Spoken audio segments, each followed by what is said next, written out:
Tourist family மே 1க்கு release ஆக போகுது. ரொம்ப எக்ஸைட்டடாக இருக்கேன். இது என்னோட 2வது படம். எல்லாமே புதுசாக இருந்தது. ஒரு புது இண்டஸ்ட்ரி, புது லாங்குவேஜ், டீமாகவும் எல்லாரும் பயங்கர கோஆப்ரேட்டிவாக. ஃபஸ்ட் இந்த படம் பண்ணணும் ஒரு இது வந்தது அபி ப்ரோவோட நரேஷன் தான். அவருக்கு இந்த படத்து மேலே எவ்வளோ கான்ஃபிடென்ஸ் இருந்தாங்களோ அந்த கான்ஃபிடென்ஸ் அப்படியே நம்ம மேலே ஸ்ப்ரெட் பண்ண மாதிரி இருந்துச்சு. அது மாதிரி நான் தான் செட்டில் ரொம்ப டென்ஷனாக இருந்தேன். நான் வெளியில் காட்டல, ஏன்னா லாங்குவேஜ் ப்ராப்ளம்னால தான், வேறு எதுவும் இல்லை. ஆனால் அந்த ஒரு ஃபீல் எனக்கு கொடுக்காம ரொம்ப சப்போர்ட்டிவாக இருந்த இந்த அபி ப்ரோ மட்டும் இல்லைன்னா இந்த கேரக்டர்னால பண்ண முடியாதுன்னு நான் நினைக்கிறேன். அது மாதிரி 2வது படம் சசி சார் கூடயும் சிம்ரா மேம் கூடயும் எல்லாரும் கூடயும் ஒர்க் பண்ண முடிஞ்சதில் பயங்கர சந்தோஷமாக இருக்கேன். எனக்கு தோணுது ஃபஸ்ட்டு எல்லாருக்கும் ஆவேசம் மாதிரி ஒரு ஃபஸ்ட்டு படம் கிடைக்காது. ஸோ அதை மாதிரி எல்லாருக்கும் டூரிஸ்ட் ஃபேமிலி மாதிரி ஒரு செகண்ட் படமும் கிடைக்காது. அதில் நான் ரொம்ப பிளஸ்டாக இருக்கேன். Thank you all. தேங்க்யூ. எல்லோருக்குமே வணக்கம். எனக்கு இந்த மேடை ரொம்ப ரொம்ப முக்கியமான மேடை. ஏன்னா ஈசனில் வந்து ஜில்லா விட்டு ஜில்லான்னு ஒரு பாட்டு, அதை வச்சுக்கிட்டு நானும் ஜேம்ஸ் சாரும் சார் இது அந்த படத்துலேருந்து எடுத்துட்டாங்க. நாங்கள் எந்த படத்துக்கு எழுதணுமோ அந்த படத்துலேருந்து எடுத்தாச்சு. இது நிறைய முறை நீங்கள் கேட்டிருப்பீங்க, ஆனால் இந்த ஸ்டேஜில் நான் சொல்லணும், அதனால நான் மறுபடியும் சொல்கிறேன். அதுக்கப்புறம் ஒரு வருஷம் கழித்து ஜேம்ஸ் சார் எனக்கு கால் பண்ணுறாரு.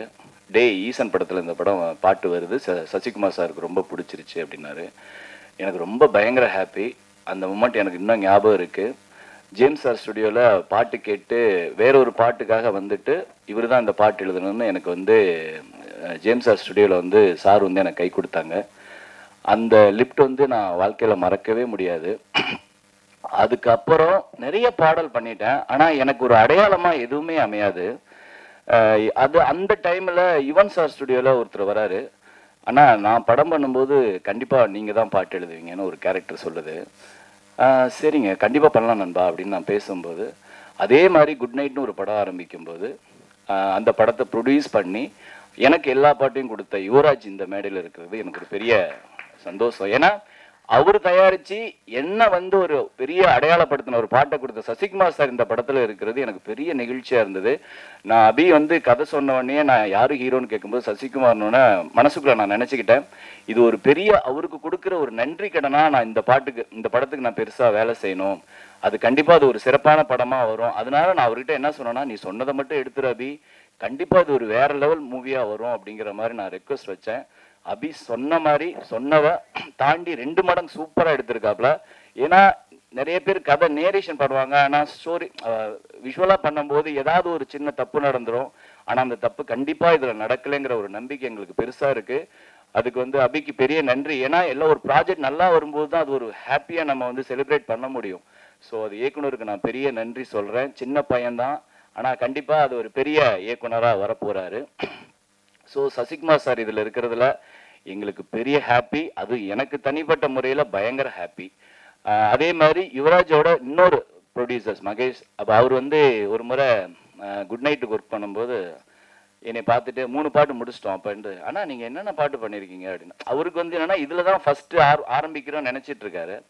நான் அதுக்கப்புறம் பாட்டு லிஸ்ட்லாம் சொன்னோன்னா, ஓ இத்தனை பாட்டு எழுதியிருக்கீங்களா அப்படின்னு ஒரு சப்போர்ட்டாக இருந்தார். என்னதான் யுவராஜ் முடிவு எடுத்தாலும் அதுக்கு ரொம்ப உடந்தையாக இருந்து சப்போர்ட் பண்ண மகேஷ்க்கு நான் ஒரு பெரிய நன்றி சொல்கிறேன். அடுத்தது ஷாண்டோல்டன்.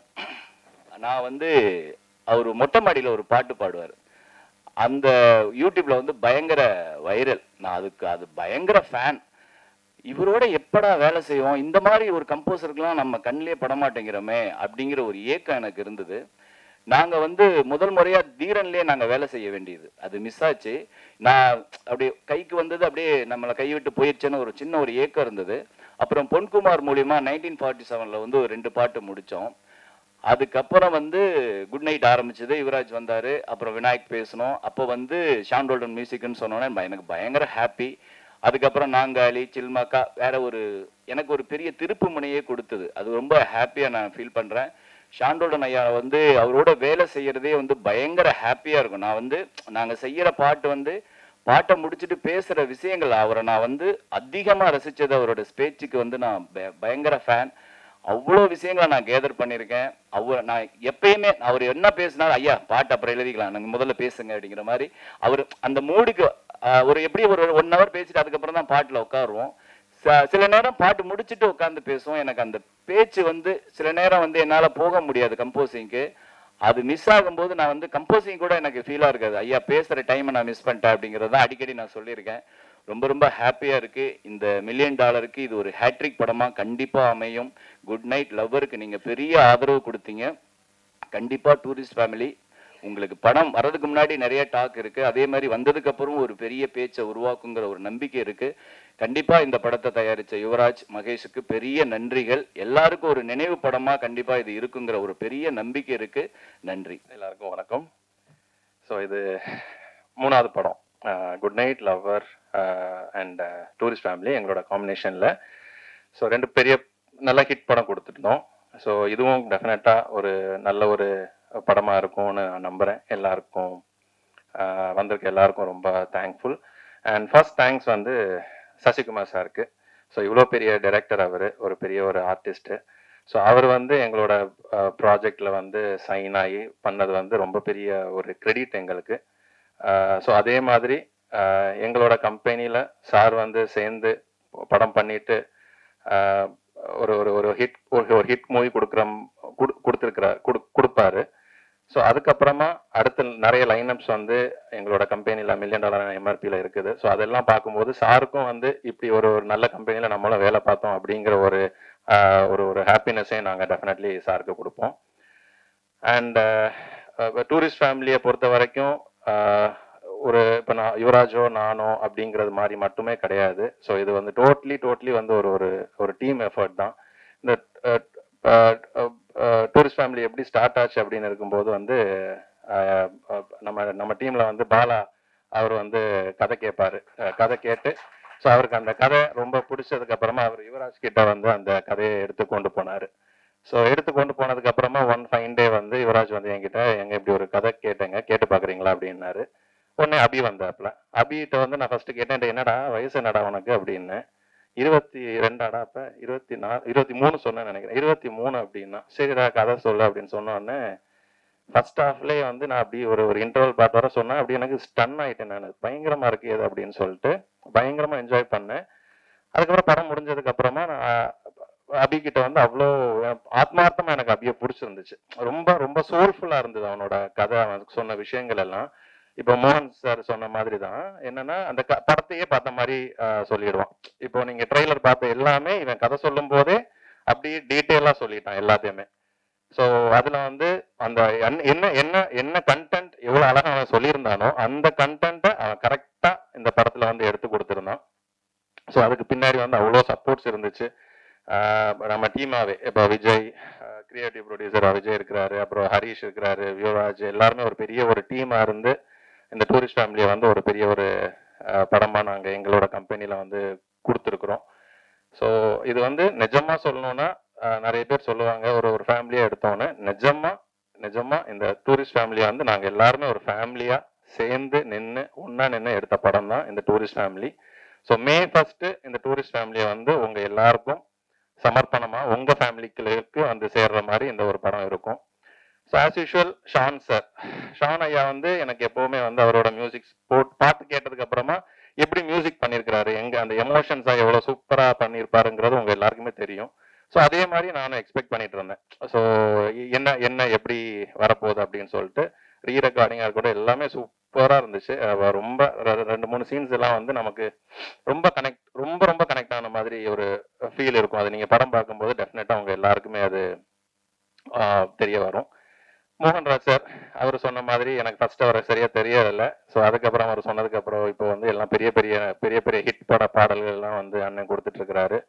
அண்ட் இதுல ஒரு குட்டி பையனா ஒருத்தன் நடிச்சிருப்பான், கமலேஷ் அப்படின்னு சொல்லிட்டு. தெறிக்க விட்டான் அந்த பையன், செம்மையா பண்ணியிருந்தாப்புல. அவர் இன்னைக்கு வரல, பட் இட்ஸ் சூப்பர்.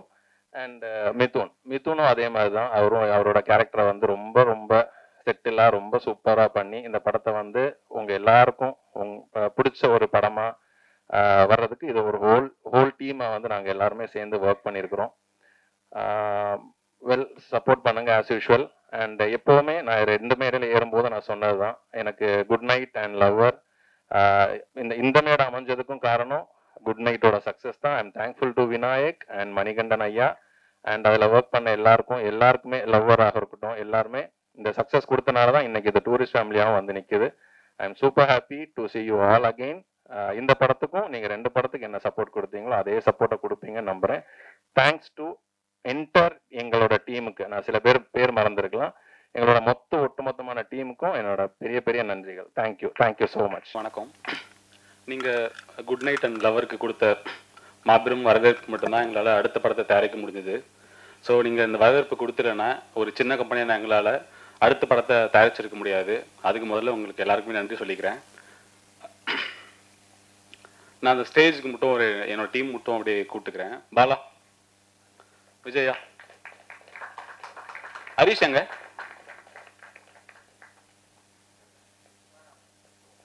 ஹரிஷ் எங்க? அப்படி வெங்கட், நாகராஜன் சார் இருக்காரா?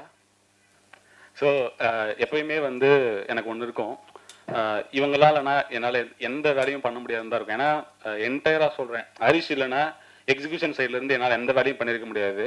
லைக் இவன் இல்லைன்னா ஒவ்வொரு படத்தோட எல்லா ஷூட்டிங் டே ப்ராசஸில் அவ்வளோ ப்ரெஷர் இருக்கும். அவ்வளோ ப்ரெஷரையும் எனக்கு வராமல் என்டையராக ஹேண்டில் பண்ணுறது தான். ஸோ இவனுக்கு இந்த இடத்துல ரொம்ப நன்றி சொல்லிக்கிறேன்.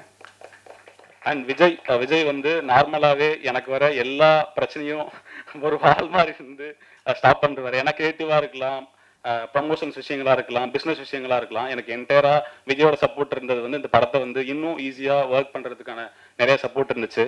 அண்ட் பாலா தான் எங்கள் கம்பெனியில் வந்து கதைகள் கேட்பாரு. ஸோ ப்ரொடக்ஷன் கண்ட்ரோலராகவும் வேலை பார்ப்பாரு. அதாவது 2 சைடும் ப்ரொடக்ஷனும் வேலை பண்ணுவார், கிரியேட்டிவாகவும் வேலை பண்ணுவார். எனக்கு ஏதாச்சும் மேஜராக ஸ்கிரிப்டில் டவுட் இருக்குது, இல்லை எனக்கு வந்து சில கால்ஸில் எடுக்கணும்னா எனக்கு பாலாவோட செஷன்ஸ் தான் நான் பெருசாகவே எடுத்துப்பேன். பாலா வந்து எங்கள் கம்பெனியில் முக்கியமான ஒரு மெம்பர். அண்ட் வந்து நாகார்ஜுன் சார் எங்களோட மேனேஜர். அவர் தொடர்ந்து குட் நைட் அண்ட் லவர் இப்போ தொடர்ந்து வேலை பார்த்துட்டு இருக்காரு. இந்த வயசுலையும் எங்களுக்காக ரொம்ப சின்சியராக வேலை பார்த்து கொடுக்குற ஒரு மேனேஜர் அவர். ரொம்ப நன்றி சார்.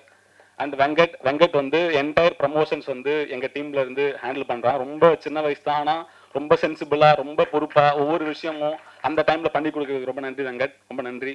ஸோ இந்த டீம் இல்லைன்னா என்னால் எந்த ஒரு வேலையும் பண்ண முடியாது. ஏன்னா தொடர்ந்து 35 நாள் 40 நாளில் ஒரு படத்தை தயாரிக்கிறோம். ஏன்னா சின்ன ப்ரொடக்ஷனாக ஸ்டார்ட் பண்ணும்போதும் ஒரு மாபெரும் உழைப்பு தேவைப்படுது. இவங்க இல்லைன்னா என்னால் எந்த ஒரு விஷயமும் பண்ண முடியாதுன்றது தான் எனக்கு தோணிட்டே இருக்கும். ரொம்ப நன்றி. நீங்கள் இல்லைன்னா நான் இல்லை. Love you.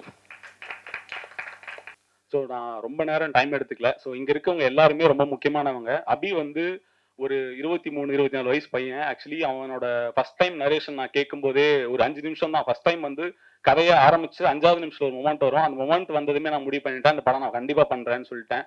ஸோ அன்னைக்கு வந்து நான் என்ன நினச்சனோ, நான் அவங்ககிட்ட வரைக்கும் சொன்னதில்லை. நான் என்ன நினச்சனோ, அந்த படம் என்ன வரணும்னு நினச்சனோ அதை ரொம்ப அசாத்தியமா பண்ணி முடிச்சிருக்கான். இந்த வயசுல இவ்வளோ பெரிய எஃபர்ட் நான் பார்த்ததே இல்லை. நேற்று நைட்டு ஆல்மோஸ்ட் ஒரு 2 மணி வரைக்கும் கூட ட்ரைலரில் ஒர்க் பண்ணி கொடுத்துட்டு இருந்தான். ஸோ இந்த ஏஜ்ல இவ்வளோ பெரிய எஃபர்ட் உழைப்பு இருக்குல்ல, அது ரொம்ப ஈஸியாக பண்ண முடியாது. ஸோ அதை பண்றதுக்கான விஷயங்கள் வந்து உங்களுக்கு பெருசா இருக்குடா, நீ பெருசா வருவ எனக்கு தெரியும். ஏன்னா நான் உங்ககிட்ட மூஞ்சுக்கு நேராக புகழ்ந்தது இல்லை, உண்மையா சொல்றேன். ரொம்ப ஆனஸ்டா ரொம்ப சூப்பரா ஒர்க் பண்ணியிருக்க. ரொம்ப பெரிய ஒர்க்குடா. இந்த படம் வந்து உனக்கு பெரிய இடத்த கொடுக்கும். இந்த இண்டஸ்ட்ரியில உன்னை வந்து எல்லாரும் கண்டிப்பா தேடுவாங்க நம்புறேன். சசிகுமார் சார், நீங்க என்ன இந்த படத்தை நாங்கள் எப்படி சார் பண்ணியிருப்போம்? ஏன்னா எங்களுக்கு இந்த ஒரு ஏஜ் கேட்டகரியில நாங்கள் எழுதும்போது, ஒரு அப்பா ரோல் பண்ணணும்னு முடிவு பண்ணும்போதும், எங்களுக்கு வந்து யார்கிட்ட போய் நிற்கணும்னு நினைக்கும் போதும் ஒரே மூஞ்சி தான் ஞாபகம் வந்துச்சு, சசிகுமார் சார். ஏன்னா இந்த படத்தை வந்து எத்தனை பேரால வந்து நாங்க சொன்ன கதையை அவ்வளோ கன்வின்சிங்கா புரிஞ்சுக்கிட்டு பண்ணிருக்க முடியும்னு தெரியல. நீங்க இல்லைன்னா எங்களால் அந்த படம் கண்டிப்பா பண்ணிருக்க முடியாது சார். ரொம்ப நன்றி சார். மோகன்னா, உங்களோட வரிகளுக்கு நான் பெரிய ஃபேன். எப்பயுமே நான் சொல்றதுதான். ஏன்னா எனக்கு வந்து சில பேர் இல்லைன்னா படங்கள் பண்ண முடியாதுன்னு நினைப்பேன். பரத் என்னோட எடிட்டர், ஷாண்டோடன் ஐயா, மோகன் ராஜண்ணா, நீங்க இல்லைன்னா எங்களால் எப்பயுமே வேலை பண்ண முடியாது. என்ன படம் பண்ணாலும் நீங்க இருப்புன்னு நினைச்சிட்டே இருப்பேன். அண்ட் வந்து நீங்க ரொம்ப முக்கியமான ஆள்னா. அண்டு ஷாண்டோல்டன் தலைவன், நீங்க வந்து என்னால வந்து சில மியூசிக் வந்து உங்களை எல்லாமே என்னால் நினைச்சு கூட பார்க்க முடியல தலைவா. ஏன்னா எந்த கதைகள் கேட்டாலும் ஃபர்ஸ்ட் வந்து ஷாண்டோல்டன் மியூசிக்கல்னு நான் மைண்ட்ல நினைச்சிட்டு மட்டும் தான் நான் வந்து கதைகளே கேட்பேன். ஸோ வந்து நீங்க இல்லாம இசையை வந்து என்னால் யோசிச்சு கூட பார்க்க முடியல. நீங்க நான் என்ன எதிர்பார்க்கணும் எல்லா படத்துக்கும் அதை விட பெரிய ஒர்க் தான் பண்ணி கொடுத்துருக்கீங்க. ஒரு நாங்காலியா இருக்கட்டும், தேன் சுடரேவா இருக்கட்டும், இந்த படத்துல வந்து ஒரே வானம், முகைமழை சொல்லிட்டே போகலாம். எல்லா பாட்டுக்குமே நீங்க போடுற எஃபர்ட், இந்த கம்பெனிக்காக நீங்க கொடுக்குற வந்து ஒத்துழைப்பு வந்து ரொம்ப பெருசு தலைவா. நீங்க இல்லைன்னா கண்டிப்பா நான் இல்லை. ரொம்ப நன்றி தலைவா. அண்ட் மகேஷ், என் பார்ட்னர் அவரு. ஸோ வந்து சில பேர் வந்து நான் 2 பேர் சேர்ந்து பண்ணும்போதே நிறைய கிரியேட்டிவ் டிஃபரன்சஸ் எல்லாம் இருக்கும்.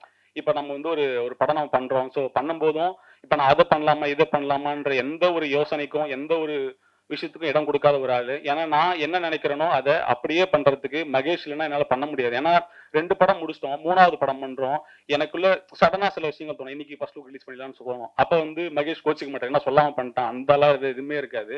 மகேஷோட சப்போர்ட் இல்லைன்னா என்னால தொடர்ந்து இயங்க முடியாது. ஏன்னா வந்து இப்ப நான் எனக்கு இருக்க சில தாட்ஸ் அந்த டைம்ல பண்றதுக்கு வந்து மகேஷோட சப்போர்ட் வந்து பெருசா இருந்திருக்கு. ரொம்ப நன்றிங்க. நீங்க இல்ல இந்த மேடையில தான் சொல்ல முடியும். நான் வந்து டைரக்டா ஃபேஸ்க்கு நேரால சொல்ற ஆள் இல்ல. ஸோ அதனால இதெல்லாம் நன்றியா எடுத்துக்கோங்க. ஸோ இவங்க இன்னும் நிறைய பேர் இருக்காங்க, பேர் சொல்லப்படாத ஆட்கள் நிறைய பேர் இருக்காங்க. என்னோட எடிட்டர் பரத் வந்து டே அண்ட் நைட்டா ஒர்க் பண்ணி அவர் வந்து இன்னைக்கு வர முடியாம போயிடுச்சு, வேலையில இருக்காரு. ஸோ அவரோட ஒர்க் வந்து ரொம்ப இந்த படத்துல மிக முக்கியமான ஒரு ஒர்க்கா இருக்கும். அவர் பண்ண ட்ரெய்லரா இருக்கட்டும், அவர் இந்த படத்துக்கு போட்ட எஃபர்ட்டா இருக்கட்டும், அவர் கொடுத்த இந்த ஒர்க்லாம் வந்து நீங்க பின்னாடி பார்ப்பீங்க. ரொம்ப நல்லா ஒர்க் பண்ணி கொடுத்துருக்காரு. பரத்தை நான் மிஸ் பண்றேன். And thank you Bharat. அப்புறம் இந்த படத்தை பத்தி சொல்லணும். இந்த படம் வந்து எந்த ஒரு விதத்திலையும் யாரையும் கண்டிப்பா டிசப்பாயிண்ட் பண்ணாதுன்றதை மட்டும் நான் இங்க சொல்லிக்கிறேன். நான் ரொம்ப அதிகமாலாம் பேசல. இது ரொம்ப ஆனஸ்டா எங்க டீம் எல்லாம் சேர்ந்து உண்மையான ஒரு உழைப்பை கொடுத்துருக்கோம். இந்த படம் உங்க எல்லாத்துக்கும் சந்தோஷத்தை கொடுக்கும், அன்பை கொடுக்கும். இந்த படம் உங்க எல்லாரையும் பிடிக்கிறதுக்கான எல்லா விஷயங்களும் நாங்கள் பண்ணியிருக்கோம். மே 1ஆம் தேதி படம் ரிலீஸ் ஆகுது. நீங்க பார்த்துட்டு சப்போர்ட் பண்ணி நினைக்கிறேன். நீங்க குட் நைட் லவருக்கு இந்த ஆதரவு கொடுக்கலாம் நான் இங்க இல்ல. திரும்பவும் ரொம்ப நன்றி சொல்லிக்கிறேன். தேங்க்யூ.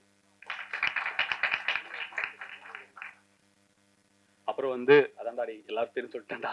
என்னன்னா வந்து படத்தோட டிஓபி, ஆர்ட் டைரக்டர், அப்புறம் குட்டி பையன் ஒருத்தன் வேலை பண்ணிருக்கான், கமலேஷ்னு ஒரு பையன் பயங்கரமா நடிச்சிருக்கான். அந்த பையன் செம்ம ரவுண்ட் வர போறான். அந்த பையன் அந்த வேற யாரும் பேரா சிம்ரன் மேம், அவங்களுக்கும் ரொம்ப நன்றி.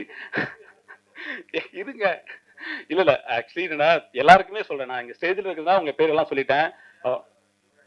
பியரோ யுவராஜ் அவர்களுக்கும் ரொம்ப நன்றி. அவர் வந்து ட்ரிப்ல இருக்காரு. ஆமா டீம் இருக்காங்க சார், அவர் ட்ரிப் போயிட்டாரு, நான் கூப்பிட்டேன் வரல. அவருக்கும் நன்றி. சரிங்க சார். அதான் சார். ஸோ இந்த படம் வந்து உங்க எல்லாத்துக்கும் பெரிய சந்தோஷத்தை விதைக்கும் நான் நம்புறேன். இந்த டூரிஸ்ட் ஃபேமிலி உங்க எல்லாருக்கும் பிடிச்ச மாதிரி பண்ணிருக்கோன்ற நம்பிக்கையில நாங்க படத்தை மே 1ஆம் தேதி ரிலீஸ் பண்றோம். பார்த்து பெரிய சப்போர்ட் பண்ணுங்க. மறுபடியும் நன்றி. எல்லாருக்கும் வணக்கம். என் பேர் அபிஷன் ஜீவன். நான் டூரிஸ்ட் ஃபேமிலி படத்தோட டைரக்டர். இது எங்கேருந்து ஸ்டார்ட் பண்ணுறதுன்னு தெரில. இங்கே வரும்போதே எல்லாரும் ரொம்ப பயன்படுத்தி தான் அமிச்சாங்க. கேட்குற கேள்வி கரெக்டாக சொல்லிடணும் அந்த மாதிரிலாம் சொல்லி பயன்படுத்தி அமிச்சாங்க. முதல்ல நான் எனக்கு எங்கேருந்து ஆரம்பிக்கிறதுன்னு தெரில. ஸ்கூல் படிக்கிறதுலேருந்தே ஃபில்ம் மேக்கிங் மட்டும்தான் எனக்கு தெரியும்னு சொல்லி நம்பி வாழ்ந்துக்கிட்டு இருந்தேன். அண்ட் ஒரு பாயிண்ட்டுக்கு மேலே நான் யார்கிட்டையும் ஒர்க் பண்ணதில்லை. எனக்கு வந்து பெருசாக கான்டாக்ட்ஸ் இல்லை அண்ட் வயசும் கம்மி. அந்த பாயிண்ட்ல நான் ஒரு கதை எடுத்துட்டு போனோன்னே எந்த ஒரு எதிர்பார்ப்பும் இல்லாமல், லைக் ஓகே இவனுக்கு வந்து இவன் யார்ட்டையும் ஒர்க் பண்ணல, இவனுக்கு வயசு கம்மியாக இருக்கு, எந்த ஒரு விஷயமே பார்க்காம முதல்ல இந்த படம் கொடுத்த யுவராஜ் அண்ணா அண்ட் மகேஷ் அண்ணா, தேங்க்யூ ஸோ மச். நீங்க 2 பேரும் அன்னைக்கு என்ன நம்பலன்னா நான் இன்னைக்கு இங்க இல்லை, அதுதான் உண்மை. அண்ட் எனக்கு வந்து நான் இந்த பிச்சிங் ப்ராசஸ் அப்போ பாலானா நான் உங்களை டார்ச்சர் பண்ணியிருக்கேன். உங்களை டார்ச்சர் பண்ணி அந்த கதையை கேளுங்கன்னு சொல்லி இது பண்ணியிருக்கேன். நீங்க கதையை கேட்டு எனக்கு அன்னைக்கு பாலானா ஒரு விஷயம் சொன்னாரு, இது வந்து ஒரு ப்ரொடக்ஷனா ஓன் பண்ணி பண்ற படம் அப்படின்னு தான் சொன்னாரு என்கிட்ட. ஏன்னா இது எந்த அளவுக்கு நம்ம ஹீரோஸ் ஒத்துப்பாங்க அப்படின்னு எனக்கு தெரியல. ஒரு ப்ரொடக்ஷன் தான் ஓன் பண்ணி பண்ண முடியும். என்ன நடந்தாலும் பரவாயில்ல, நான் ப்ரொடியூசர்ஸ் கிட்ட அந்த கதையை ஒன்று சொல்ல வச்சிடுறேன் அப்படி சொல்லி தான் உட்கார வச்சாரு. சொன்னேன் உடனே யுவராஜ் அண்ணா ஃபர்ஸ்ட் ஹாஃப் முடியும் போதே என்கிட்ட சொல்லிட்டாரு இந்த படம் நம்ம பண்றோம் அப்படின்னாரு. எனக்கு அது இன்னும் நம்பவே முடியல அந்த பாயிண்ட்டை. ஸோ அங்கே இருந்து அடுத்த கட்டம் நாங்கள் போகும்போது ஹீரோஸ் அப்படின்னு வரும்போது நாங்கள் சசிகுமார் சார்கிட்ட போனோம். சசிகுமார் சார் வந்து கதை சொல்லும் போது எனக்கு எந்த ஒரு ரியாக்ஷனுமே கொடுக்கல, லைக் ஒரு ரியாக்ஷன் கொடுக்கல. நானும் அப்படி சொல்றேன் இப்படி, ஏன்னா இது வரைக்கும் என்கிட்ட வந்து எல்லாரும் சொன்னதுன்னா நீங்க நரேஷன் நல்லா பண்றீங்க அப்படின்னு சொன்னாங்க. ஸோ அந்த கான்ஃபிடன்ஸ் வந்து நான் போய் சசி சார்கிட்ட நரேட் பண்ணேன். ஸோ நான் போனோடனே சார் இப்படி ஓப்பன் பண்ணா அப்படி அப்படின்னு சொல்லி ஆரம்பிக்கிறேன். அவர் அப்படின்னு சொல்லி உட்காந்துருக்காரு. நானும் கத்துறேன், பாடுறேன், ஆடுறேன். அவர் அசரவே இல்லை. சரி என்னடா இவர் இதுக்குமே சிரிக்க மாட்டேங்கிறாரு அப்படின்னு சொல்லிட்டு ஒரு பாயிண்ட்ல என்னன்னா படத்துல ஒரு பயங்கரமான காமெடி சீன் இருக்கு. இது வந்து சிரிக்காத ஆளே கிடையாது, இந்த ஜோக்கு எப்படி சிரிச்சுதான் ஆகணும் அப்படின்னு சொல்லிட்டு நான் ஃபுல் கான்ஃபிடன்ஸ் அப்படியே சொல்றேன்.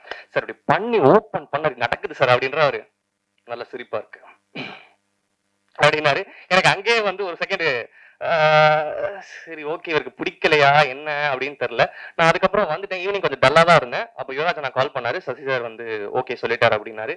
எனக்கு தலைகால் புரியல. ஓகே இதெல்லாம் நடக்குதா உண்மையிலேயே அப்படின்னு சொன்னேன். அங்க இருந்து அடுத்தடுத்த கட்டம் எல்லாருமே அதாவது ஒரு டீமை செட் பண்ணி கொடுக்கறது அது இருக்குல்ல அது வந்து எனக்கு இப்போ டூரிஸ்ட் ஆன டீசர் வந்து பயங்கர ரீச் ஆச்சு. அதை வந்து கொண்டு போய் சேர்க்கறதுக்கு காரணம் இப்படி ஒரு ப்ரொடக்ஷன் ஹவுஸ் இல்லைன்னா அது நடந்திருக்காது. எனக்கு எல்லாமே டீம்ல இருந்து எல்லாமே பெஸ்ட் மட்டும் தான் கொடுத்துருக்காங்க. Starting with Shaan sir. Shaan sir உங்களோட மியூசிக் இல்லைன்னா இந்த படம் கிடையாது. அது வந்து நான் எல்லா இடத்துலையும் சொல்லுவேன். இந்த படத்துல எனக்கு என்ன அப்ரிசியேஷன் வந்தாலும் அது 50% நான் ஷான் சாருக்கு கண்டிப்பா நான் அதை கொடுத்துருவேன். ஏன்னா பயங்கரமான ஒரு ஒர்க் இந்த படத்துல பண்ணியிருக்காரு. சாரோட பெஸ்ட் ஆல்பமா இது கண்டிப்பா இருக்கும். அண்ட் மோகன்னா உங்க லிரிக்ஸ் எனக்கு நிறைய டைம் வந்து சிலுத்து போயிருக்கு நீங்க சொல்றதெல்லாம் கேட்டு. சில டைம் புரியாமலும் இருந்திருக்கு. இந்த முகைமலைன்ற மேட்டர்லாம் எனக்கு என்னன்னே புரியல. ஸோ அது பேசிட்டு இருக்கும்போது ஷான் சார் வந்து டியூன் போடுறாரு. அப்படின்றாரு. ஸோ இவங்க ரெண்டு யோசிச்சுக்கிட்டே இருக்காங்க. இதுக்கு என்ன வார்த்தை அப்படின்றாங்க. டக்குன்னு மோகன்னா ஐயா முகைமலை செம்மையா இருக்குல்ல அப்படின்னா ஷான் சார் சூப்பர் முகைமலை சூப்பர் அப்படின்றாங்க. முகைமலை என்னது அப்படின்னு சொல்லிட்டு நான் சார் இந்த முகைமலைன்னா என்ன சார் அப்படின்னா அப்பதான் சொல்றாங்க முகைமலைன்னா மொட்டு மலை அப்படின்றாங்க. அதாவது அந்த மொட்டு மலையில அவர் நினைக்கிறாரு அப்படின்றோன்னா ஆஹா அருமையா இருக்கே அப்படின்னு சொல்லிட்டு எனக்கு இந்த மாதிரி நிறைய விஷயங்கள் வந்து அதாவது ஒரு தமிழ் டீச்சர்ஸ் இருக்காங்க இல்லையா அவங்க கூட இருக்கிற மாதிரி தான் இருக்கும். அது நிறைய விஷயங்கள் கத்துக் கொடுப்பாங்க. எனக்கு சில விஷயம் தெரியலையே அப்படின்றதெல்லாம் இல்லை. எனக்கு எல்லாமே கத்துக் கொடுப்பாங்க. ஷான் சார் வந்து எனக்கு எந்த அளவுக்கு கம்ஃபர்டபுள்னா நான் அவர்கிட்ட என்ன வேணா கேட்கலாம். சார் இது என்ன சார் ஒண்ணுமே இல்லை அப்படி புரியலையே சார் அப்படின்னா கூட அவர் வந்து எனக்கு சில விஷயங்கள் படி இவ்வளவுதான் படி அவர் வந்து இவ்வளவுக்கும் அவர் பண்ணாத அச்சீவ்மெண்ட்டே கிடையாது. அப்படி இருந்தும் நான் ஒரு டெபியூட்டன்ட் பட் ஸ்டில் அவர் வந்து என்னை வந்து ஒரு பெரிய டைரக்டர் மாதிரி தான் என்னை ட்ரீட் பண்ணுவார். ஸோ அது Shaan sir thank you. I love you so much sir. அடுத்ததா சிம்ரன் மேம் தேங்க்யூ. உங்களை மாதிரி ஒரு சீனியர் பர்ஃபார்மர் கூட நாங்கள் ஒர்க் பண்ணது ரொம்ப சந்தோஷமா இருக்கு. And again Mithun and Kamlesh. So உங்க ரெண்டு பேரோட பெர்ஃபார்மன்ஸ் பார்த்து நான் சீரியஸாவே பயங்கரமா மிரண்டு போயிட்டேன். அண்ட் ஒரு முக்கியமான படத்துல ஒரு முக்கியமான போர்ஷன் வரும். ஒரு 15 நிமிஷத்துக்கு ஒரு போர்ஷன் வரும். அந்த இடத்துல மிதுன் பயங்கரமா இருந்துச்சு. சசி சார் கூட போட்டி போட்டு நடிச்ச ஒரு மொமெண்ட் அது சூப்பரா இருந்துச்சு. அண்ட் அகைன் நெக்ஸ்ட் சாரி என்னோட டீம் மட்டும் நான் டக்குன்னு கூப்பிட்டுக்கிறேன். என்னோட டைரக்ஷன் டீம் மட்டும் கொஞ்சம் இங்க வந்துருங்களா கொஞ்சம் சீக்கிரம் வாங்க. இவங்க எல்லாரும் தான் என்னோட டைரக்ஷன் டீம். எனக்கு நான் பொதுவாக சொல்லுவாங்க அசிஸ்டன்ட் டைரக்டர்ஸ் வந்து டைரக்டர்கிட்ட லேர்ன் பண்ணிப்பாங்கன்னு. நான் ஒரு டைரக்டரா என்னோட அசிஸ்டன்ட் டைரக்டர்ஸ் கிட்ட நான் நிறைய விஷயம் லேர்ன் பண்ணிக்கிட்டேன். எனக்கு வந்து சில தெரியாத விஷயத்தெல்லாம் நான் அவங்ககிட்ட நிறைய கத்துக்கிட்டு இருக்கேன். ஒருத்தருமே பயங்கர டேலண்டடான பர்சன். எனக்கு வந்து 100% நம்பிக்கை இருக்கு. இவங்க எல்லாருமே ரொம்ப ரொம்ப நல்ல படங்கள் பண்ணுவாங்க. அண்ட் இந்த ஆப்பர்ச்சுனிட்டி கொடுத்ததுக்கு ரொம்ப ரொம்ப நன்றி. தேங்க்யூ. எல்லாரையும் கவர் பண்ணிட்டேன்னு நினைக்கிறேன். மிஸ் பண்ணியிருந்தா அடுத்த ஈவெண்ட்ல கண்டிப்பா இது பண்ணிடுறேன். Thank you so much. வந்திருக்கும் அனைவருக்கும் என்னுடைய பணிவான வணக்கங்கள். இது வந்து 3வது முறை $1 மில்லியன் ப்ரொடக்ஷன்ஸ் அண்ட் எம்ஆர்பி அவங்களோட அசோசியேட் பண்றது. நான் ஒரு இன்டர்வியூல சொன்னேன், நேத்து தான் வந்து யுவராஜையும் மகேஷ் அவர்களையும் மீட் பண்ண ஒரு ஞாபகம். நேத்து தான் லிட்டரலி நேத்து மீட் பண்ண மாதிரி இருக்கு. ஆனா வந்து அதுக்குள்ள 3வது படம் பண்ணி முடிச்சிட்டோம். அதுக்குள்ள நிறைய ஒரு அதாவது ஒரு கிரியேட்டிவிட்டி ரிலேட்டடா நிறைய ஒரு பெரிய டிராவல். சினிமா எப்படி இருக்கணும், எந்த மாதிரி படங்கள் வரணும், ஒரு ரொம்ப லாங் ஜேர்னி மாதிரி தோணுது. பட் ரொம்ப ஷார்ட் டைம்ல நடந்த மாதிரி இருக்கு. முதல்ல நான் ரொம்ப ரொம்ப தேங்க் பண்ணிக்கிறேன் யுவராஜ் அண்ட் மகேஷ் 2 பேருக்குமே. இந்த அற்புதமான ஜேர்னில வந்து என்னை தவிர்க்காம என்னையும் கூட கூட்டிட்டு போறதுக்கு நான் ரொம்ப ரொம்ப நன்றி கடன் பட்டிருக்கேன். நான் வந்து இந்த துறைக்கு மியூசிக் போட வந்தது வந்து எல்லாரும் கேட்பாங்க என்ன பண்ணணும்னு நினைக்கிறீங்க, ஏன்னா எல்லாருமே வந்து எப்ப நம்பர் 1 ஆக போறீங்க அந்த மாதிரி ஒண்ணு கேட்பாங்க. பட் நான் வந்து அந்த மாதிரி எந்த நோக்கத்தோடையுமே வரல. ஒரு நல்ல படைப்புகளை பண்ணி அதை வந்து நம்ம பகிரும் பொழுது அந்த ஒரு நம்ம அது மூலமா பண்ற ஒரு நல்லது வந்து ரொம்ப சஸ்டைனபிளா இருக்கும். ஏன்னா வந்து இப்போ நம்ம ஒரு உயரத்துக்கு போறோம் அப்படின்னா ஒரே நாள்ல அந்த உயரத்துக்கு போயிட்டு அதுல நிறைய ரிஸ்க் இருக்கு. ஏன்னா நம்ம திடீர்னு ஒரு உயரத்துல தூக்கி வச்சிடுறாங்க. அதுக்கப்புறம் அந்த உயரத்தை வச்சுக்கிட்டு என்ன பண்றது அப்படிங்கிறதுக்கு 10,000 பேர் 10,000 விஷயம் சொல்லுவாங்க. ஆனா வந்து அந்த நோக்கமே நம்மளுக்கு கிளியரா இருக்காது. ஏன்னா அதுக்கப்புறமா நம்ம போன அந்த உயரத்தை அதை காப்பாத்துறதுக்கே நம்மளுடைய வாழ்க்கை சரியா போயிடுது. அதுல நம்ம பண்றது சரியா, இசை சமூகத்துல என்ன செய்யணும், ஜனங்களுக்கு எப்படி பயன்படணும், இந்த மாதிரி விஷயங்கள்லாம் வந்து நம்ம யோசிக்கிறது இல்லை. அந்த ஒரு ரீதியில பார்க்கும்போது நான் இந்த சினிமா ஜேர்னில இதுவரைக்கும் நான் ஒர்க் பண்ண எல்லா டைரக்டர்ஸ், எல்லா ப்ரொடியூசர்ஸ் எல்லாருக்குமே ஒரு தேங்க்ஸ் சொல்லிக்கிறேன் இந்த இடத்துல. நல்ல நல்ல படைப்புகளை, நல்ல படங்கள்ல வந்து எனக்கு பணிபுரியறதுக்கு ஒரு வாய்ப்பு கொடுத்ததுக்கு எல்லாருக்கும் நன்றி சொல்லிக்கிறேன். டூரிஸ்ட் ஃபேமிலி இந்த படம் ஆரம்பிக்கும் பொழுது விஜய் தான் வந்து என்னுடைய ஆளுநாள், இந்த படத்தோட கிரியேட்டிவ் ப்ரொடியூசர் விஜய். ஸோ அவரும் ஒரு முக்கியமான காரணம். நான் இன்னைக்கு வந்து நான் என்னெல்லாம் சாதிச்சிருக்கேன்னு நான் நினைக்கிறேனோ அது எல்லாத்துக்குமே வந்து அதுல ஒரு அப்சல்யூட்லி ஒரு 50% பங்கு அவருக்கு போகும். ஏன்னா என்னை சுத்தி எல்லாருமே நல்லா வெல் விஷஸ் தான். சம்டைம்ஸ் எனக்குன்னு சில ஆம்பிஷன்ஸ்லாம் இருக்கும். பட் என்ன வந்து எல்லாரும் நம்ம பேரு, நம்ம ஒர்க் எல்லாருக்கும் தெரியற மாதிரி பண்றதுல ஒரு முக்கியமான ஒரு தூண் யுவராஜ் மாதிரி. ஃபர்ஸ்ட் இந்த படம் ஆரம்பிக்கும் போது அவர் சொன்னார், இந்த மாதிரி ஒரு கதை இருக்கு, நீங்க கேட்டு பாருங்க அப்படின்னு. நான் பொதுவாக நரேஷன்ஸ் கேட்கறது தவிர்த்துருவேன். அவர் சசி சார்ட்ட நரேட் பண்ணாருன்னு சொன்னார் இல்லையா, அது எனக்கு ரிவர்ஸா நடக்கும். ஏன்னா சில டேரக்டர்ஸ் வந்து நடிச்சு காட்டுறேன் அப்படி இப்படின்னு சொல்லி பயங்கர மாயாஜலமா ஒன்று பண்ணிட்டு போயிடுவாங்க. அதுக்கப்புறம் அது படத்துல அந்த மாதிரி இல்லைன்னா ஒரு மாதிரி கொஞ்சம் இதுவாகும். அந்த மாதிரி ஒரு 2-3 இன்ஸ்டன்ஸ் நடந்ததுனால சரி நீங்க ஸ்கிரிப்டை கொடுத்துருங்கன்னா அட்லீஸ்ட் லிட்ரேச்சர் லெவல்ல எனக்கு தெரியும் இல்லையா, படத்தோட ஃபார்மேஷன் எப்படி இருக்கு, அதோட போக்கு எப்படி இருக்கு, கதையுடைய அந்த ரேஷியோ எல்லாமே கரெக்டா இருக்கா, இசைக்கு முதல்ல இடம் இருக்கா. ஏன்னா சில படம் பாத்தீங்கன்னா கம்ப்ளீட்டா டைலாகா இருக்கும், நம்ம என்னதான் தலைகீழ நின்னாலும் அங்கே மியூசிக் போடவே இடம் இருக்காது. இந்த பவர் பாண்டி படம் பண்ணும்பொழுது அந்த படத்தோட எடிட்டர் வந்து என்னை நம்பி நிறைய இடம் எம்டியா விட்டு இருந்ததுனால அந்த சில பீசஸை வந்து நம்ம இது பண்ண முடிஞ்சது. ஏன்னா வந்து கதாபாத்திரங்களோட எண்ண ஓட்டங்கள்லாம் வந்து இசை வந்து ரொம்ப ஈஸியா சொல்லிடும் ஒரு டைலாக்ல சொல்றதை விட.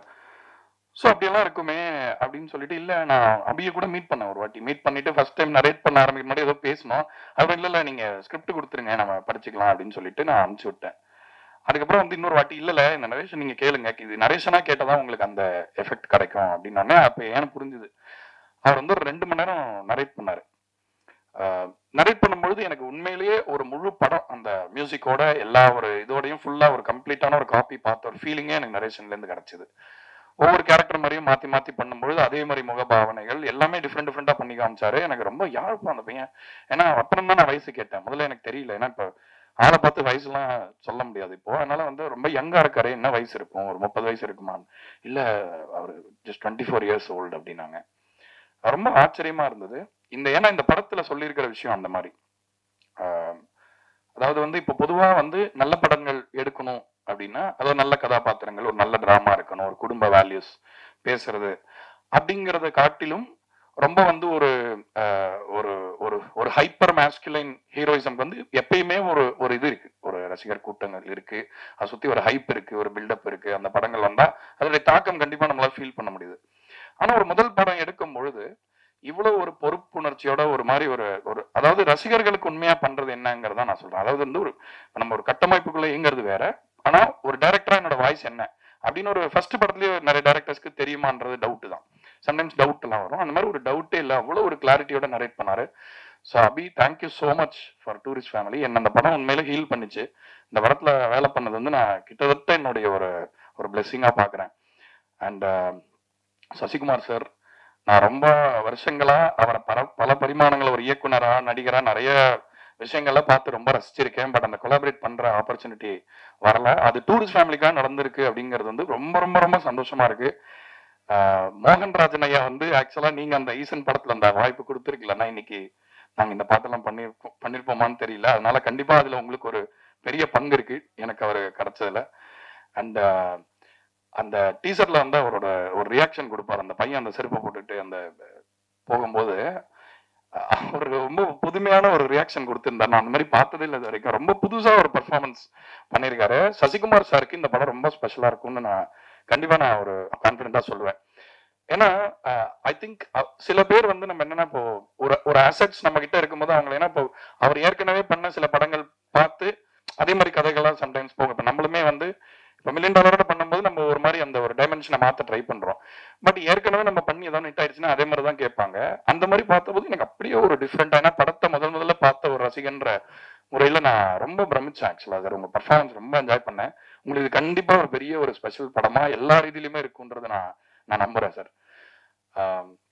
அதே மாதிரி நான் உடல் தான் என்னோட உயிர் அங்க உட்கார்ந்து இருக்கு, கருப்பு சட்டை போட்டுக்கிட்டு மோகன்ராஜன்.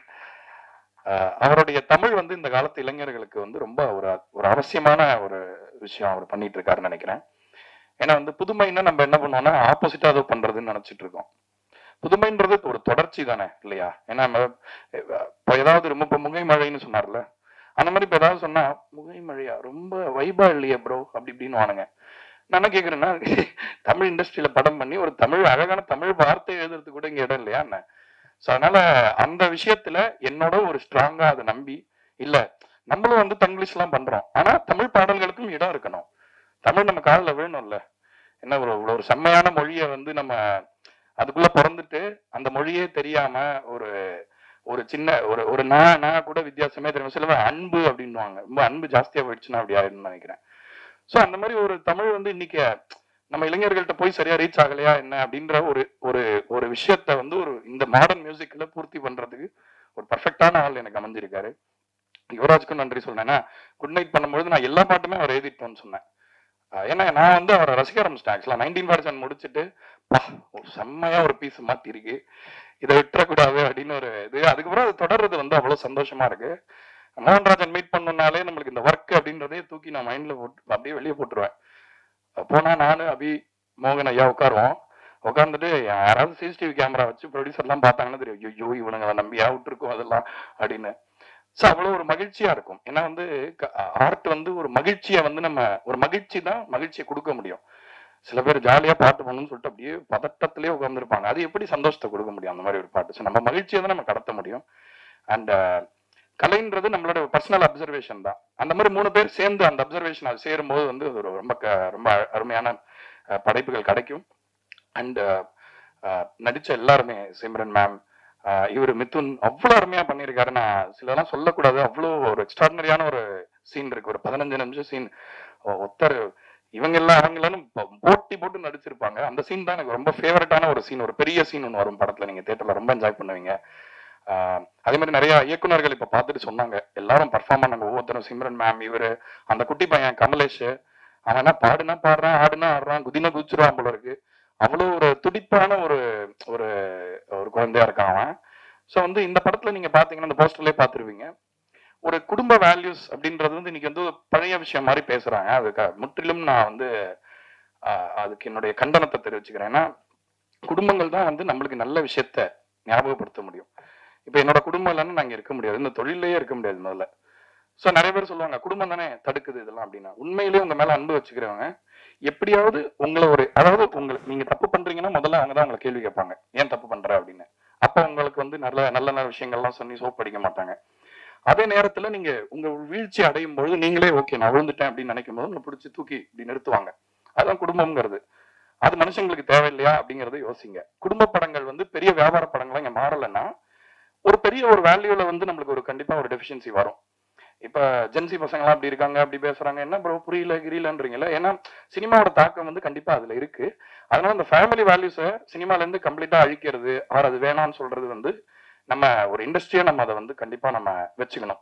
ஸோ அந்த ஒரு ரீசனுக்காக டூரிஸ்ட் ஃபேமிலி வந்து எனக்கு ரொம்ப ரொம்ப ரொம்ப பர்சனலி ரொம்ப நான் ஜெயிக்கணும்னு நான் வேண்டிக்கிறேன். அந்த மாதிரி ஒரு ஒரு விஷயம் நான் இன்வெஸ்ட் பண்ணியிருக்கேன் அந்த படத்துல. ரெண்டாவது விஷயம் வந்து இந்த மனித, அதாவது ஒரு தமிழ்ல படம் பண்றோம், இப்ப பேன் இந்தியாலாம் சொல்றாங்கல்ல, எல்லா மொழியிலையும் படம் பண்றாங்க. கொரியன் படம்லாம் நம்ம பாக்குறோம். எந்த மாதிரி கொரியன் படத்தை பாக்குறோம்னு யோசிச்சு பாருங்க. அதாவது மொழின்ற அந்த லிமிட்டேஷனுக்குள்ள இல்லாம அந்த மொழியில தான் எடுக்கிறாங்க. அந்த மொழி அந்த அந்த படத்தை லிமிட் பண்ணாம அந்த மொழியை தாண்டி இந்த மனித குடும்பத்துக்கிட்ட பேசுற படங்களை தான் நம்ம எல்லாருமே பாக்குறோம். எந்த மொழியா இருந்தாலும் நம்ம கவலைப்படாம பாக்குறோம். அந்த ரீதியில டூரிஸ்ட் ஃபேமிலி தமிழ் படமானு கேட்டா எஸ் தமிழ் படம் தான். ஆனா அதையும் தாண்டி நம்ம மனித குடும்பத்துக்கான ஒரு அழகான கொண்டாட்டமான அன்பு செய்தியை சொல்ல போற மிகச்சிறந்த படமா இருக்கும். மே வந்து ஒரு ஸ்பெஷலான மாசம், சம்மர் எல்லாம் இருக்கும். ஆனா எங்களுக்கு கான்பிடன்ஸ் இருக்கு தட் இந்த படம் கண்டிப்பா கலெக்ஷன் நம்பர்ஸ் அதெல்லாம் அப்புறம், ஆனா ஜனங்கள் ரொம்ப ரொம்ப ரொம்ப கொண்டாட போற ஒரு படமா இது இருக்கும். இதை வந்து நான் லப்பர் பந்து பார்க்கும்போது ஃபீல் பண்ண அந்த டைரக்டர் சொன்னேன், நீங்க வந்து எதுவுமே கவலைப்படாதீங்க, எப்படி இருந்தாலும் ஓகே இந்த படம் வந்து, ஏன்னா ஃபேமிலி வேல்யூஸ் திரும்ப திரும்ப ஒர்க் ஆகுதுன்றதை நம்ம மக்கள் காட்டிக்கிட்டே இருக்காங்க. அதனால இது இண்டஸ்ட்ரி இம்ப்ரெஸ் பண்ணணும், இந்த மார்க்கெட்ல நம்பர் 1 நம்பர் 2ன்னு சொல்லணும் எடுத்த படம் இல்ல. ரசிகர்களை மகிழ்விக்க, அவங்களை நெகிழ வச்சு, அவங்கள சிரிக்க வச்சு, சந்தோஷப்படுத்தி நல்ல விஷயங்களை கடத்துறதுக்கான படமா தான், அந்த முயற்சியா தான் இந்த டூரிஸ்ட் ஃபேமிலி அமைஞ்சிருக்கு. ஸோ நீங்க தான் இந்த மாதிரி படங்களுக்கு எப்பயுமே ஒரு ஒரு வாய்ஸ் இல்லாதவங்களுக்கு வாய்ஸா எப்பயுமே இருக்கீங்க. அதனால தமிழ் மீடியா வந்து அந்த விதத்துல வந்து ரொம்ப ரொம்ப ரொம்ப ரொம்ப பெரிய ஒரு மரியாதையும் ஒரு நன்றி கடனும் எனக்கு இருக்கு. அதே விஷயத்த இந்த படத்துக்கும் நீங்கள் செய்யணும். இந்த படத்தில் ஒர்க் பண்ண மியூசிக்கில் பாடிய பாடகர்கள் பற்றி கண்டிப்பாக சொல்லணும். எஸ்பி சரண் சார் ஒரு பாட்டு பாடியிருக்காரு, விஜய் யேசுதாஸ், யுவன் சார் ஒரு பாட்டு பாடியிருக்காரு. ரொம்ப முக்கியமான ஒரு பாட்டு படத்தில் ரொம்ப நல்லா வந்திருக்கு. நான் ரொம்ப விரும்புகிற SPB sir, Ilaiyaraaja sir and Yesudas sir, அவங்க 3 பேரோட பசங்களும் அப்படியே பாடியிருக்காங்க இந்த படத்தில். அது பெரிய பிளெஸிங்காக நினைக்கிறேன் இந்த படத்துக்கு. என்னோட அசிஸ்டன்ட் மனோஜ் கிருஷ்ணான்னு ஒருத்தர், அவர் வந்து ரொம்ப ரொம்ப வருஷமா எனக்கு ட்ராக் பாடுவான். அந்த பையன் ரொம்ப நல்லா இருக்கும்னு இவங்களே சொல்லுவாங்க. பட் சம்டைம்ஸ் சில கம்பல்ஷன்ஸ்க்காக நம்ம சில பேர் சிங்கர் போகலாம் அது இதுன்னு பண்ணுவோம். இந்த படத்துல அவன் பாடியிருக்கான். அது வந்து எனக்கு ரொம்ப சந்தோஷமா இருக்கு. என்னோட அசிஸ்டன்ட் அவ்வளோ பியூட்டிஃபுல்லா பாடியிருக்கான். அந்த பாட்டை போய் கேட்டு பாருங்க, மனோஜ் கிருஷ்ணான் பேரு. அப்புறம் இங்க வெங்கட் எங்க இருக்காரு, வெங்கட் இந்த படத்துல அவர் ஒரு பாட்டு பாடியிருக்காரு. ஸோ அவர் ஒரு டீம் பாக்கி இல்லாம எல்லா டீம்லயும் வேலை செஞ்சிருக்காரு அவரு. ஸோ இந்த இறகுன்ற பாட்டோட ரிப்ரைஸ் வெர்ஷன் அவர் பாடியிருக்காரு. நான் போன படத்துலயும் வேற ஒரு லாங்குவேஜ்ல பாடினாரு. அதுக்கும் இதுக்கும் பெரிய டிஃபரன்ஸா இருக்கு. மியூசிக்னா அப்படியே ஒரு மூச்சு மாதிரி இருக்கு அவருக்கு. எப்பவுமே ஆசைப்படுறவங்களுக்கு தான் ஒரு விஷயம் கிடைக்கும். எவ்வளவு அறிவு இருந்தாலும் கிடைக்காது. ஆசைப்படுறவங்களுக்கு அது மேல ஒரு டிவோஷன் இருக்கிறவங்களுக்கு கிடைக்கும். ஸோ உங்களுக்கு நீங்க இன்னும் நிறைய பெரிய பெரிய பாடல்கள் பாடணும்னு கேட்டுக்கிறேன். அதே மாதிரி இந்த பாடல்களை மிக்ஸ் பண்ண Ashwin George, John, Vivek Thomas, Balu Thankachan எல்லாருமே நீங்க கேட்ட எல்லா ஹிட் பாடல்களுக்கும் பெரிய உழைப்பை போடுறாங்க. அவங்களுக்கு என்ன நன்றி. என்னோட என்டையர் டீம், என்னோட அசிஸ்டன்ட் சபரி கிருஷ்ணா, அவனுக்கு ரொம்ப ரொம்ப நன்றி. ஏன்னா இந்த படத்துல அதாவது வீட்டுல அப்பாவுக்கு பிரச்சனைன்னா அப்பாவுக்கு பிரச்சனை மாதிரி இருக்கும், ஆனா அப்பா கூட அம்மா இருப்பாங்கல்ல, அவங்களுக்கு தான் மேஜர் அடி விழும். ஸோ அந்த மாதிரி நம்மளுக்கு அடி விழுறதோட அசிஸ்டன்ஸ்க்கு தான் ரொம்ப இன்னும் டபுள் ஒர்க் இருக்கும். ஸோ அதெல்லாம் கொஞ்சம் கூட பொருட்படுத்தாம ஒரு மிட் நைட் அது இதுன்னு பார்க்காம, சின்ன பசங்க தானே பாவம், அவங்களுக்கும் வந்து ரொம்ப அந்த உழைப்பு போடும்போது சில உடல் ரீதியான கடினங்கள் இருக்கும். ஆனா துளி கூட எதுவுமே பொருட்படுத்தாம இந்த படத்துல உழைச்சிருக்காங்க. இது எல்லாமே எதனால அப்படின்னா, அபிஷன்ற ஒரு டைரக்டர் டூரிஸ்ட் ஃபேமிலின்ற ஒரு படத்தை எடுத்துட்டு வந்ததுனாலதான். அந்த படத்துக்கான ஏன்னா ஒரு படம் எல்லா படமும் பண்றாங்க, ஒரே பேஷனோட எல்லா படத்துக்கும் கொடுப்பாங்கன்னு சொல்ல முடியாது. இந்த படம் அதை அதை டிசர்வ் பண்ணுது அப்படிங்கறதுனால ஆசையா ரொம்ப லவ் பண்ணி இந்த படத்தை பண்ணியிருக்கோம். இந்த படத்தை முடிஞ்ச வரைக்கும் பெரிய வியாபார ரீதியான வெற்றி கிடைக்கும் அப்படின்னு நான் நம்புறேன். நீங்க பார்த்துட்டு அதுக்கு தகுதியான படமா இருந்தா இந்த நம்பர் கேம், இந்த நம்பர்ல இருக்கிற லாஜிக், இது இவ்வளவுதான் கலெக்ட் பண்ணும், அதை அவ்வளவுதான் கலெக்ட் பண்ணுன்றதெல்லாம் உடச்சு ஒரு புது சரித்திரம் நாங்க படைக்கிறதுக்கு நீங்க உறுதுணையா இருக்கணும்னு கேட்டுக்கிட்டு நன்றி சொல்லிக்கிறேன். வணக்கம். எல்லோருக்கும் வணக்கம். நாங்கள் ஸ்டேஜ் ஏறும்போது சீக்கிரம் முடிஞ்சிடும், எல்லாம் கொஞ்சம் கொஞ்சமாக தான் பேசுவாங்கன்னு நினச்சேன். நான் நினச்சது ஏன்னா இவங்க ஷூட்டிங்கில் அவ்வளோவா பேச மாட்டாங்க, ஒர்க்கில் அவ்வளோவா பேச மாட்டாங்க. ஆனால் இவ்வளோ நேரம் பேசுவாங்க. எனக்கே என்னடா நம்ம கொஞ்சமாக தான் பேசுவோம் போலுக்கு, நிறையா பேசுகிறோம் போலுக்கு அப்படின்றத பார்க்கும்போது ஒவ்வொருத்தருக்கும் எனக்கே ஆச்சரியமாக இருந்தது. அவ்வளோ நல்லா பேசினாங்க. அவங்க பேசுறது காரணம் என்னன்னா, இங்கே தான் நன்றி அவங்க சொல்ல முடியும், வேற எங்கேயும் அவங்க நன்றி சொல்ல முடியாது. அது ஒன்று இருக்கு. ஒவ்வொருத்தவங்களும் வேற எங்க அவங்க தனியாக பார்த்து அவங்க நன்றி நன்றின்னு சொல்ல முடியாது. அந்த நன்றி மறக்காம இருக்கணும் அப்படின்றதுக்காக தான் இங்கே ஒவ்வொருத்தவங்க அந்த நன்றியை தெரிவிச்சுக்கிறாங்க. அப்படிதான் நம்ம பார்க்கணும். அந்த நன்றி வெற்றி பெற்ற பிறகும் அந்த நன்றியை நீ உன் தயாரிப்பாளருக்கு காமிக்கணும்னு நான் அந்த டைரக்டருக்கு நான் ஒரு அட்வைஸாக அதை சொல்லிக்கிறேன். அதுதான் நன்றி. நீ அது முடிஞ்ச பிறகு நீ என்ன நன்றி செலுத்துறியோ அதுதான். எல்லாம் படத்தை பற்றி சொன்னாங்க, இப்படி வரும் அப்படி வரும்ன்ற ஒரு விஷயம் சொன்னாங்க. நல்லா இருக்கு. அதெல்லாம் நம்பிக்கை தான், எல்லாருக்கும் இருக்கிற நம்பிக்கையில தான் அவங்களும் அந்த நம்பிக்கையில், ப்ரொடியூசர் அந்த நம்பிக்கை வச்சுருந்தாரு. அந்த நம்பிக்கை நிறைவேற்றிய டைரக்டருக்கு அவ்வளோ வாழ்த்து சொல்லும்போது இன்னும் சந்தோஷமாக இருக்குது. என்ன நினச்சி ஒரு ப்ரொடியூசர் தான் ஒரு படத்தை பார்த்துட்டு இது நல்லா இருக்குது எனக்கு திருப்தின்னு சொல்லணும். அது ஒரு 100% சொன்னது எனக்கு சந்தோஷமாக இருக்குது. இருந்தாலும் நல்லா எழுதிட்டோம் அப்படின்னு ஒன்று இருக்கும்ல, நல்லா நல்லா எழுதியிருக்கோம்டா சப்ஜெக்டு, ஆனால் என்ன ரிசல்ட் வருதுன்னு ஒரு பயம் இருக்கும். அந்த பயத்தோடு இருக்க மாணவனா மே 1 அந்த ரிசல்ட்டுக்காக மக்களும் நீங்களும் கொடுக்க போகிற அந்த ரிசல்ட்டுக்காக காத்துக்கிட்டு இருக்கோம். அதுதான் நான் காத்துட்ருக்கேன். ஏன்னா எங்கள் படத்தை பற்றி நீங்கள் தான் பேசணும். நாங்கள் இங்கே படம் இப்படி பண்ணிட்டோம் அப்படின்னு சொல்கிறத விட நீங்கள் நல்லா இருக்கும், நீங்கள் தான் எல்லாருமே சொல்லணும். மக்களும் ப்ரெஸ் எல்லாமே நீங்கள் சொல்லணும். எனக்கு இந்த படம் அவர் சொன்னார் ஃபுல்லாக அபி 24 வயசு பையன் சொல்லும்போது இங்கே வயசு முக்கியம் இல்லை, நல்ல கதை நல்ல விஷயம்தான் முக்கியம். அதை யுவராஜ் அந்த டீம் பார்க்கல. ஏன்னா அவங்க ஒரு ப்ரொடக்ஷன் ஃபஸ்ட்டு என்கிட்ட சொல்லும்போது 2 நண்பர்கள், அந்த 2 பேரும் நண்பர்கள், அற்புதமான நண்பர்கள். அதுவே எனக்கு பிடிச்சி போச்சு. பாஸ் நண்பர்களாக இருக்கீங்க, இப்படி ஒரு நட்பா அப்படின்னு ஒன்று இருக்கும்ல, அந்த நட்புக்கே இந்த ஏதோ செஞ்சாகணுமே அப்படின்றது. ரெண்டாவது அவங்க எடுத்த படங்கள் ரெண்டுமே எல்லாருக்கும் பிடிச்ச படம். கேட்கவே தேவையில்ல. அவ்வளோ பெர்ஃபெக்ட்டா செலக்ட் பண்ணி சொல்லுவாங்க. அப்புறம் நம்ம என்ன சொல்றது? நம்ம தான் அதுக்குள்ள போறேன். நான் தான் இந்த படத்துக்குள்ள நுழைஞ்சிருக்கேன். அது எனக்கு தான் பெரிய ஒரு விஷயமா நான் நினைக்கிறேன். கதை சொல்லும்போது கூட அப்படியே அந்த மியூசிக் எல்லாம் போட்டு விட்டாப்புல. அப்படி போட்டு சார் அப்படின்னு வரும். சொல்றாப்புல நான் சொல்லல. நான் பாட்டு சீரியஸா பார்த்தேன். கேட்டுக்கிட்டு யுவராஜ் சிரிக்கிறாப்புல, யுவராஜ் அழுகிறாப்புல. என்னடா கூட வந்த ப்ரொடியூசர் அழுகிறாப்புல. நான் அப்படியே திரும்பி பார்க்குறேன். ஒரு சவுண்டு கேட்குது. என்னன்னு பார்த்தா பக்கத்துல இருக்கிற ப்ரொடியூசர்ஸ் அதுக்கு அழுகிறாப்புல. திடீர்னு அவர் சிரிக்கிறாரு. ஓகே, இது சைடு எஃபெக்ட் கொடுக்குறாங்க போலுக்கு அப்படின்னு நினைச்சேன். அதுக்கப்புறம் எனக்கு உண்மையிலே கதை ரொம்ப பிடிச்சிருந்தது. ஏன்னா நான் கேட்ட கதையிலே ரொம்ப நாள் ஆச்சு நான் அப்படி கேட்டு உண்மையிலே ஒரு ஒரு கதையை முதல்ல இருந்து கடைசி வரைக்கும் எந்தவித மாற்றமும் செய்யாமல் அப்படியே இருக்கிற இதை மாத்திக்கலாம், அப்படி மாத்திக்கலாம், அப்படி மாத்திக்கலாம், அப்படி எதுவுமே இல்லை. அது கரெக்டா இருந்தது. அது கரெக்டா தான் எடுத்திருக்காங்க. எந்த ஒரு மாற்றம் இல்லாம செஞ்சதுதான் இது அபியோட இந்த டைரக்டரோட வெற்றியா நான் நினைக்கிறேன். அது ஒண்ணு. அப்புறம் ஏன் அவர் சொன்னார் சார், ஏன் சார் நான் அவ்வளவு சொன்னேன், நல்லா பேசின பிறகு நீ ஒரு தடவை கூட சிரிக்கிற, என்னடா உன்னை டிஸ்டர்ப் பண்ணா, நீ ஒரு காமெடி படம் பண்ற, காமெடி சொல்றேன்னா உள்ளுக்குள்ளேயே சிரிச்சுக்குவேன், உள்ளுக்குள்ளேயே ஆடுவேன், எல்லாமே உள்ள இன்னர் இது ஆடுவாரு. ஆனா வெளியில இல்ல, உன்னை டிஸ்டர்ப் ஆயிடுவேன், நான் சிரிச்சு அதனால அடுத்த லைனுக்கு போக கூடாது அப்படின்னு சொன்னோம். அதுக்கப்புறம் தான் சிம்ரன் மேடம் இந்த படத்துக்கு அப்ப சொல்லும் போது எனக்கு இல்லை, சிம்ரன் மேடம் நடிக்கிறாங்க அப்படின்னா சார் சிம்ரன் மேடம் கதை சொல்ல போறேன், எப்படி என்ன சொல்லுங்க, தான் எனக்கு ஒன்று போடுவேன், மியூசிக்கை போட்டு அப்படி இப்படி நடிச்சு காமிப்பேன், அதை அவங்களுக்கு பண்ண அவங்களுக்கு பிடிச்சிரும். அப்படியா சார், கண்டிப்பா பிடிக்கும்டா அப்படின்னு அடுத்தவங்க ஓகே பண்ணிட்டாங்க.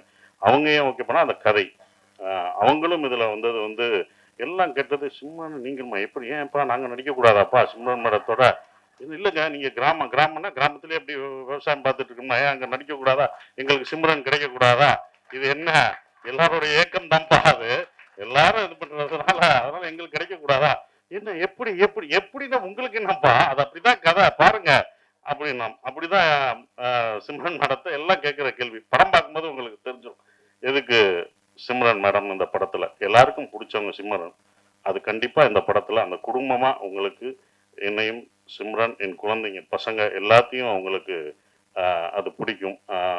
அவங்க அவ்வளோ பெர்ஃபார்ம் பண்ணுவாங்க. அவங்கள அதாவது என்னன்னா அவங்கள எனக்கு இன்னொன்று அவங்கள பாராட்ட வேண்டியதுலாம், இப்போ வரைக்கும் அவங்க ஹீரோயினா அடிக்கலாம். இந்த படத்துலையும் அவங்க ஹீரோயின் தான், நான் ஹீரோ அவங்க ஹீரோயின். ஸோ அவங்க எப்பவும் ஹீரோயினா அடிக்கலாம். ஸோ அது ரொம்ப அற்புதமாக பெர்ஃபார்ம் பண்ண அவங்கள வந்து எல்லாருமே வரும்போது சிம்ரன் மேடம் கொஞ்சம் பயந்தாப்புல, டைரக்டர் சிம்ரன் மேடம் இருக்காங்க, இவங்க இருக்காங்க அப்படின்னு நிறைய பயப்படுவார். ஸோ அதெல்லாம் தவிர்த்துட்டு பாஸ்கர் சார் இப்படி போய் பேசி இப்படி பண்ணு எல்லாம் சரியாயிடும் அப்படின்னு சொல்லி அப்படிதான் பண்ணது. இந்த கதை ஏன் எனக்கு ரொம்ப பிடிச்சிருந்த ஒரு விஷயம் அப்படின்னா, இது வந்து ஈழத்தமிழ் பேசுகிற ஒரு இது. நான் வந்து பேசுறது வந்து ஸ்ரீலங்கன் தமிழ், ஈழத்து தமிழ் பேசுகிற ஒரு குடும்பம் இங்கே வந்து எப்படி சர்வே ஆகிறாங்க அப்படின்றது. இது பார்க்கும்போது உங்களுக்கு காமெடியாக தெரியும், காமெடியாக இருக்கும். எப்படின்னு யூஸ்வலாக ஸ்ரீலங்கன் படமோ ஒரு ஈழத்தமிழர் படங்கள் எடுக்கும் போதோ அது சோகமாகவும் கஷ்டமாகவும் தான் நம்ம பார்த்துருப்போம். இந்த படம் சந்தோஷமாக இருக்கும், உங்களுக்கு சிரிக்க வச்சுட்டே இருப்போம். ஆனால் உள்ளுக்குள்ளே உங்களுக்கு ஒரு விஷயத்த சொல்லிக்கிட்டே இருப்போம் அவங்க வழிகளை. அதாவது ஒரு சந்தோஷத்தை, வலியை மறைத்து தான் சந்தோஷத்தை நம்ம கொடுக்க முடியும். அந்த வலிகளை மறைத்து இந்த குடும்பம் உங்களுக்கு சந்தோஷத்தை கொடுத்துட்டே இருக்கும். அப்படிதான் வரும். ஏன் அவங்க சந்தோஷம் கொடுக்குறாங்கன்னா அவங்க அடுத்த ஜென்ரேஷன், அவங்க குழந்தைகளுக்கு, அந்த குழந்தைகள் நம்ம பட்ட கஷ்டம், நம்ம விட்டு வந்த உறவுகளையும் நம்ம தமிழையும் நம்ம விட்டுறக்கூடாது, நம்ம குழந்தைகளை சந்தோஷமா வச்சுக்கணும்னு அவங்க வழியை மறந்து கொடுக்கக்கூடிய படமா அது இருக்கும். அதுதான் அவங்க வழியை மறந்து அந்த குழந்தைங்களுக்கு சந்தோஷத்தை கொடுக்குறாங்க. உலகத்தில் உள்ள எல்லா தமிழரும், இது எல்லாருக்குமே பொருந்தும், எல்லா தமிழர்களுக்கும், உலகத்தில் உள்ள எல்லா ஈழத்தமிழர்களும் அவங்க பசங்க பார்க்கும்போது, இந்த படத்தை பார்க்கும்போது நம்மளுடைய கல்ச்சரையும் நம்மளுடைய தமிழும் மறந்துட்டு நம்ம இங்கிலீஷ் பேசிட்டு இருக்கோம்.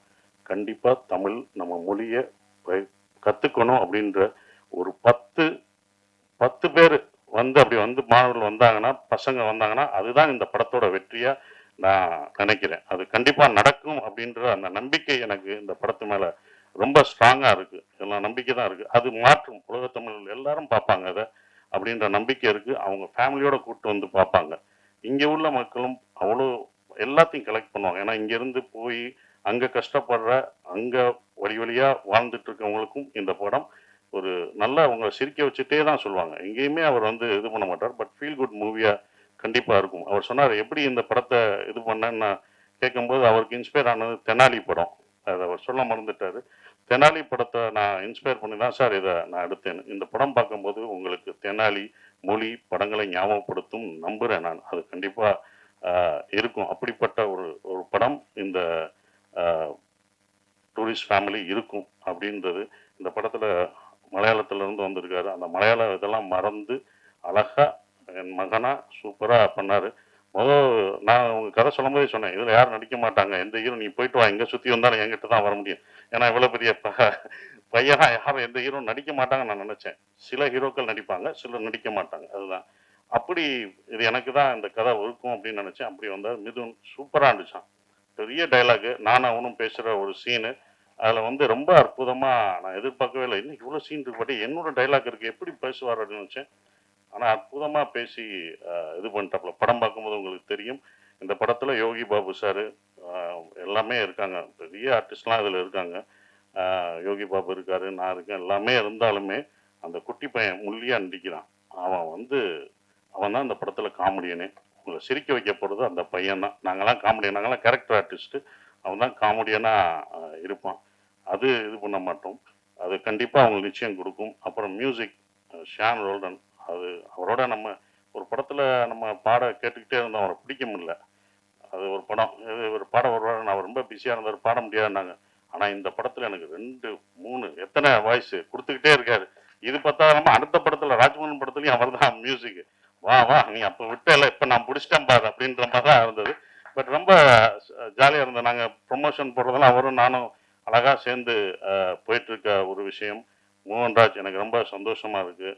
ஈசனில் பண்ண மோகன்ராஜ் இந்த படத்தில் முழு பாடல்களும் எழுதியிருக்காரு.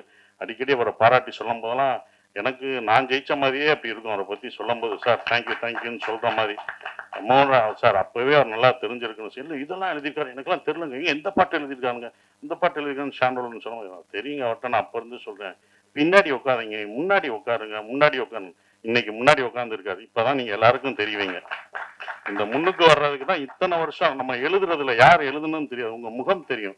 இப்போ உள்ள கவிஞர்கள்லாம் ஒரு பாட்டு எழுதிட்டு முகத்தை அப்படியே காமிச்சுக்கிறாங்க, ஆடுறாங்க. அதனாலதான் இந்த படத்துல ஆட விட்டுருக்கோம். அவரை வாங்க ஆடுங்க, அப்படியே இருட்டுக்குள்ள போறாரு. ஏற்கனவே முகம் தெரியலன்னா நீங்க ஆட வைக்கணும் அப்படின்னு சொல்லிட்டு இருட்டுல தான் ஆடிடுவார். அப்பயும் கூட்டு வந்து இந்த படத்துல ஆட வச்சிருக்கோம். ஸோ அவ்வளோ சிறப்பா இந்த பாடல்கள் எழுதியிருக்காரு. ஆனா ஒன்று சொல்லுவார் அடிக்கடி, எனக்கு ரொம்ப பிடிச்சிருந்த வரிகள்லாம் நிறைய எழுதியிருக்காரு.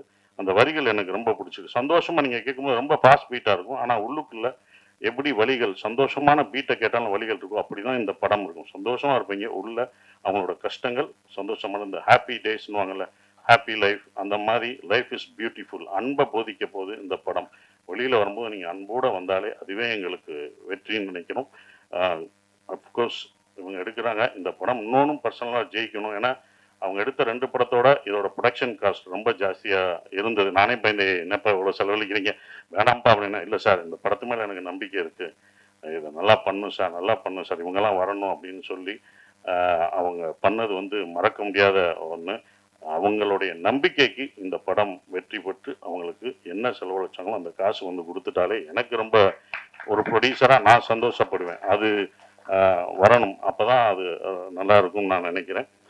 மற்றபடி இதை நீங்கள் தேட்டரில் May 1 படம் ரிலீஸ் ஆகுது, நீங்கள் பாருங்கள். நானும் உங்களோட சேர்ந்து அதை ரசித்து பார்க்குறேன். மறந்துடாதீங்க, நீங்கள் தான் உங்களோட ஆதரவை தரணும். May 1 மறந்தாமல் பாருங்கள். தேங்க்யூ.